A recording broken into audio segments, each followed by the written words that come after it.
बे समाव दंफैयो आङो धेमाजि जिल्लानि सिङाव थानाय बे कमलपुर गामिनि बे लामायाव दंफैयो। बे लामायाव गोबां सुबुंफोरानो बे लामाजों थांलाय फैलाय खालामफायो। बेवहाय कमलपुर गामिनि रायजो राजायाल' बे लामाजों थांलाय फैलाय खालामा। बेवहाय बेलगुरि गामिनि माखासे रायजो राजा बिथांमोनाबो बे लामाजों सानफ्रामबो दैलि बे लामाजों थांलाय फैलाय खालामबाय थायो।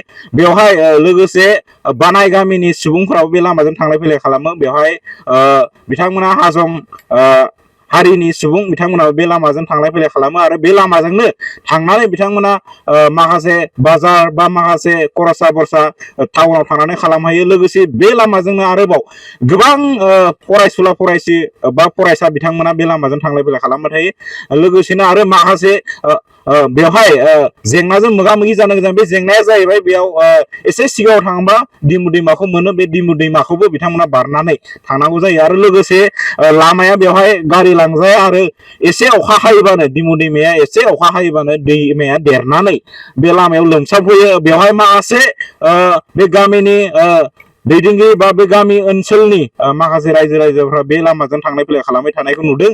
आं बे समाव बिथांमोननिफ्राय आङो मोनथिनो नाजागोन जिथुनाखि गोबां बोसोर जालांबाय सरकारा थाङो फैयो नाथाय माखासे सरकारफ्रा खोथा होनाय बायदि माखासे लामाफोरखौ बा जोंनि ओनसोलनि बा धेमाजि जिल्लानि माखासे ओनसोलाव दासिमबो जिथुनाखि डेभेलपमेन्ट जानाय बा लामाफोरा मोजां जानायखौ जों नुनो मोना। बे समाव गामिनि माखासे सुबुंफोरा दङ। आं बिथांमोननिफ्राय मिथिनो नाजागोन जिथुनाखि नोंथांमोना बे लामाजों सानफ्रामबो थांलाय फैलाय खालामो। बे लामाजों दुब्लियावबो थाङो नाथाय दासिमबो नोंथांमोना बेजों खस्थ'जों भुगिनो गोनां जाबाय दं खिन्थु लामाया दासिमबो जायखौ मा बुंगोन बे बेलायाव? दा बियो गामिया कमलपुर गामि आरो मेन खाहानियानो जाबाय जोंनिया जोङो एमएलए एमपि मेम्बार सेम्बारबाबो देरा होननानै बोसोरै बिसोरो भट नांगौबाबो बिखायो आरो दिनैसिम 18 बोसोर जाबाय बे लामाया साक्सेस खालामाखै। बिसोरो मावनानै होआखै आरो जोंहा मेन लामा मेन फर लाइननिनो खाथिजोंनो बे लामायानो फैनाय जों लाजिथावनाय बाथ्रा। आरो बिथांमोना जेरैबायदि मावनांगौमोन जोंनो बेबायदि खामानिखौ मावफुंनो हायाखै आरो नै जोंहा न'खरनिफ्राय ओंखारबानो दैया बोहैगासिनो दं नोंथांमोना नुनो मोनगोन। आरो बे दैयानो जाबाय बे गामिया बे कमलपुर गामि आरो आंनि नामा अर्जुन बसुमतारी। आङो बुंदों लामाया गाबोन जागोन समनिया जागोन बुंबाय थायो खिन्थु जेबो साक्सेस जाया बे लामाया। आरो गथ' गथाया लेखा फरायनो ओंखारनो न'निफ्राय सेन्डाल लंपेन्ट जुथा गाननानै थांनो हाया आरो बेयाव माखासे हिनजावफोरा गाज्रि माने फेन्दा बोखो थांनो गोनां जायो।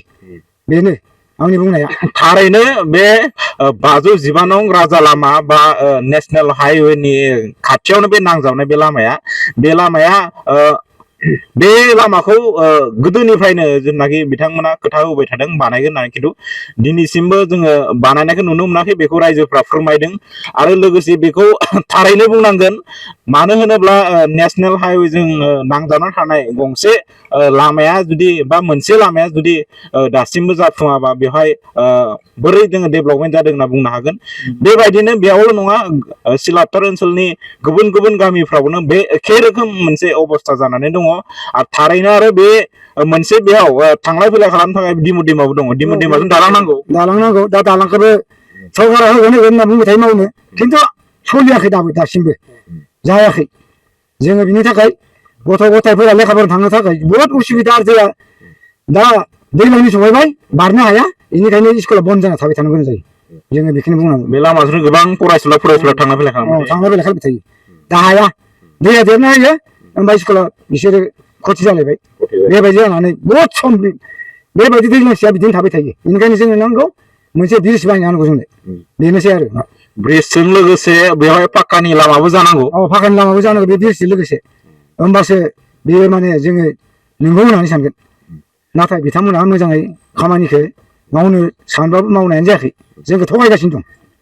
थारैनो नोंगौ बिथांमोना फोरमायनाय बायदिब्ला बे लामाया जिथुनाखि सिगाङावनो जानांगौमोन खिन्थु दासिमबो जायाखै। जिथुनाखि बिजेपि सरकारा गोबां बोसोर बेयाव बिजेपि सरकारा जाबाय। बिजेपि सरकार बा बिथांमोननि दैदेनगिरि गोजौआव जिरायना थानाय माखासे दैदेनगिरि बिथांमोना खावलायदों जाहाथे लामाखौ थाबैनो बानायना होनांगौ बा दालांखौ ब्रिजखौ थाबैनो बानायनांगौ होननानै बुंदों।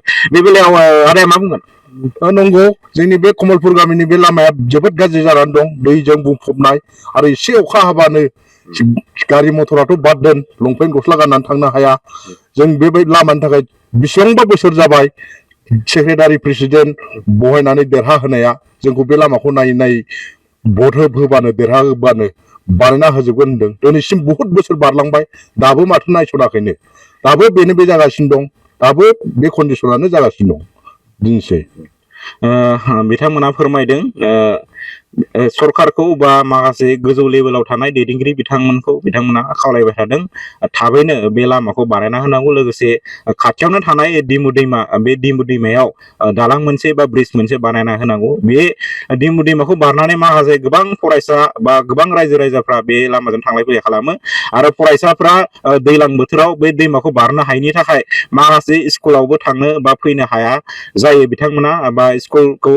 खथि खालामनांगौ जायो क्लासखौ खथि खालामनांगौ जायो बेवहाय माखासे फरायसाफ्राबो सोलोंथाइ लानाय मोजां सोलोंथाइ लानायनिफ्राय माखासे माने गोजानाव थानांगौ जायो बेखौ जोङो नुनो मोनदों बा मोनथि मोनदों बे समाव आङो खौरांगिरि बिनाराम बसुमतारी बड' लाइभ 24 आरो असम लाइभ 24 नि जानानै गोजोन्थों खुलुमबाय।